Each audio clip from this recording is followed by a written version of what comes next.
Hi students, very good morning to all of you. As we are discussing about classification of elements, we have discussed about how the elements are classified and who has arranged the elements in the periodic table in different ways and how the elements are classified. Basing on differentiating electron, the elements are classified into 4 blocks: S block, P block, D block and F block. Basing on properties, the elements are classified into 4 types: representative elements, transition elements, inortransition elements and noble gases. So all these are the things which we have discussed in the previous classes.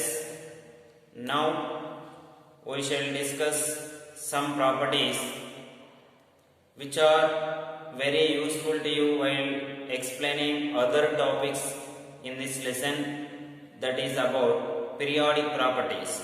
So in order to know the periodic properties, we should know some basic definitions and basic things we should know and we should have an idea about. If we have an idea about that, then we can understand that periodicity very easily, or periodic properties very easily.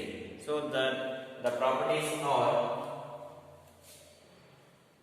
atomic radius,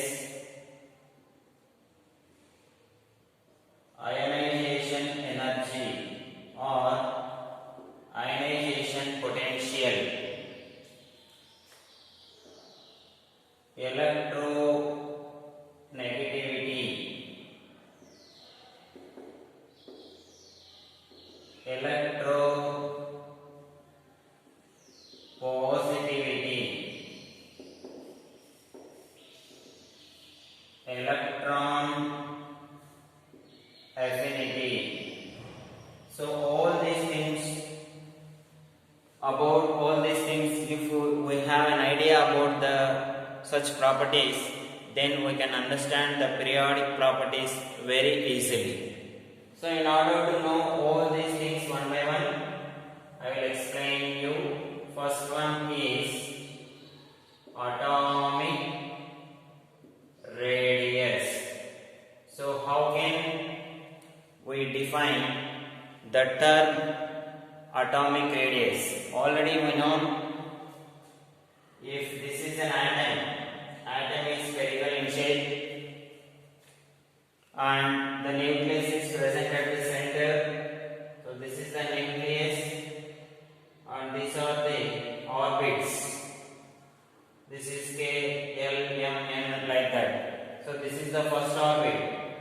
These are called inner orbits and this is called outermost orbit, which is at last. This is called outermost orbit and these are inner orbits, and whole this is an atom and this is the nucleus. Now how can we define the term atomic radius? Means the distance between the nucleus, this is the nucleus, the distance between the nucleus and outermost orbit. So for understanding purpose I have written this. Now exactly how can we define atomic radius? Means the distance between the nucleus and outermost orbit. So this is the outermost orbit and this is the nucleus. So the distance between them is called as atomic radius.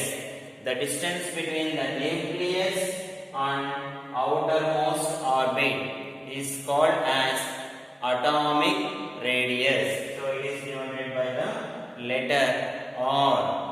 How can we define it? The distance between the nucleus and outermost orbit of an atom. ఒక atom యొక్క nucleus కు outermost orbit కు మధ్య ఉండే distance ని మనం ఏమంటాం? Atomic radius అంటాం. And again after that,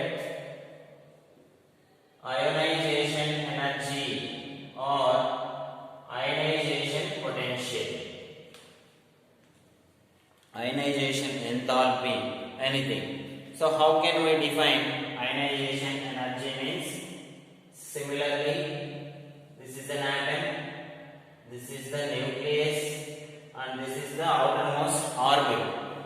In orbit, subcells will contain. In that subcells, orbitals will be present. In that orbitals, electrons will be there.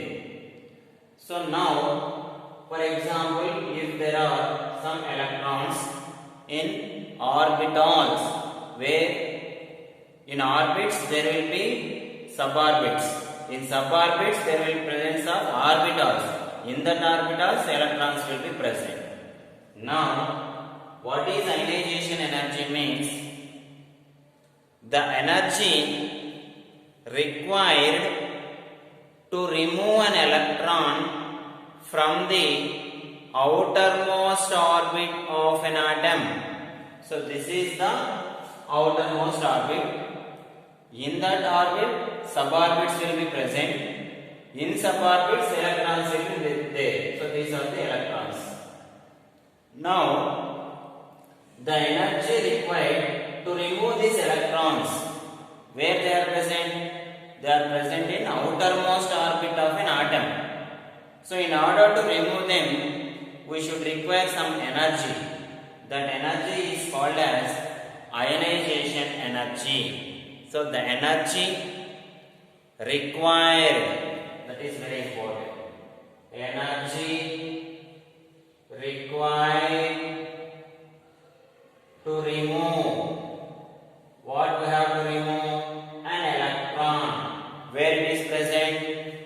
Energy required to remove an electron from outermost orbit of an atom. This is the ionization energy. Energy required to remove what? Electron from where? Outermost orbit. That orbit belongs to atom. So the energy required to remove an electron from the outermost orbit of an atom is called ionization energy or ionization potential. So that is the definition for ionization energy. And again, electronegativity. So how can we define electronegativity? The tendency of an atom to attract a pair of electrons. If an element or an atom attracts a pair of electrons, then we can conclude that it has high electronegativity.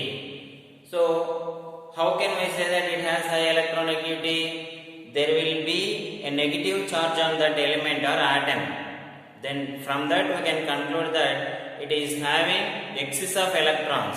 If it has excess of electrons, we can conclude that it has high electronegativity. So what is electronegativity? The tendency of an atom.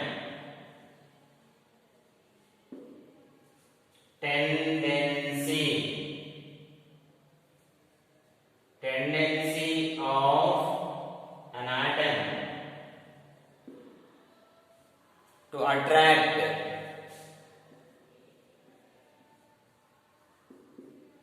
shared pair of electrons is called electronegativity. So that atom should have tendency to attract electrons. When it has tendency, when it has high electronegativity, then only it can attract. For example, F, it is the most electronegative element. It can attract the electrons. So then it will get F minus. Nitrogen, it can attract N minus 3. Oxygen, when it attracts 2 electrons, it will get minus 2. When it attracts 3 electrons, it will get minus 3, like that. So the tendency of an atom to attract shared pair of electrons is called as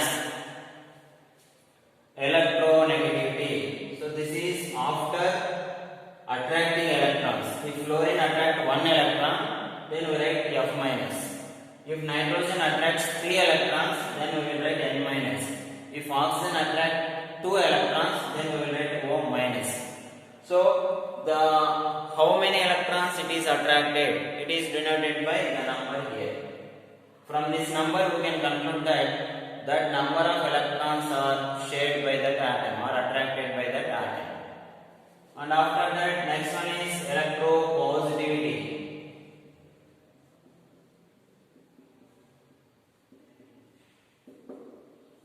So what is electropositivity? The tendency of an atom to lose an electron.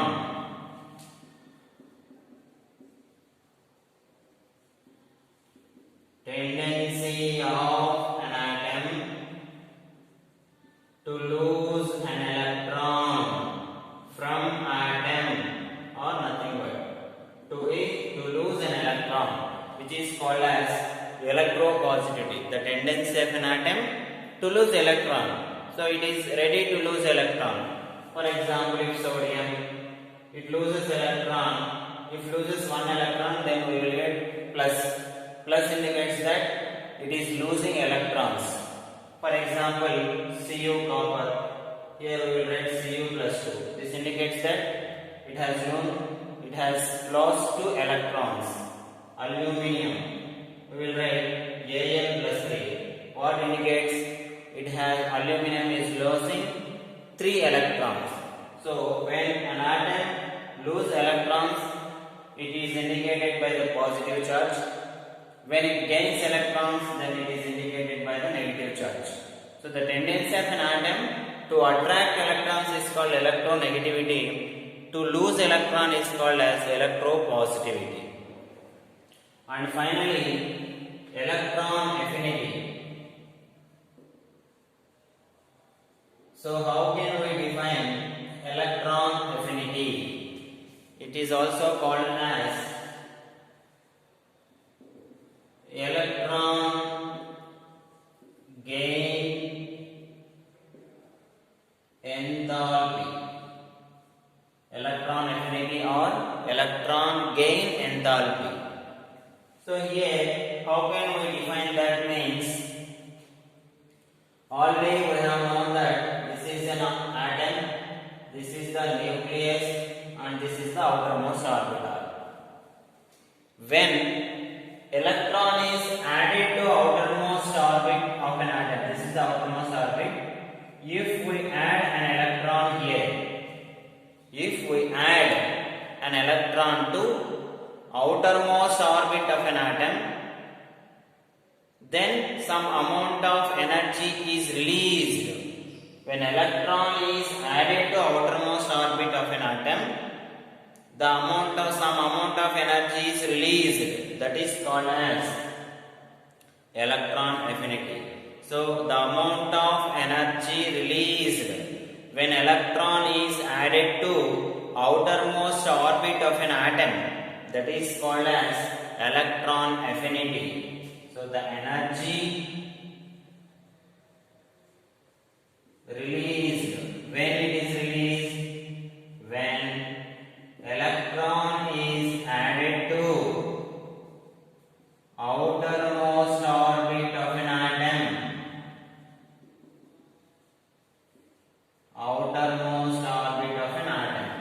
then that is called as electron affinity. So when an electron is added to outermost orbit, some amount of energy is released. That energy released, that amount is called as electron affinity. So these are the some properties we should know before explaining the periodic properties. So how these properties vary in groups and periods, which we have discussed in the classification of elements. So how atomic radius, whether it increases or decreases in the groups and periods, all these things will be learned in the case of periodic properties. So before knowing about periodic properties, we should have an idea about atomic radius, ionization energy, electronegativity, electropositivity, affinity.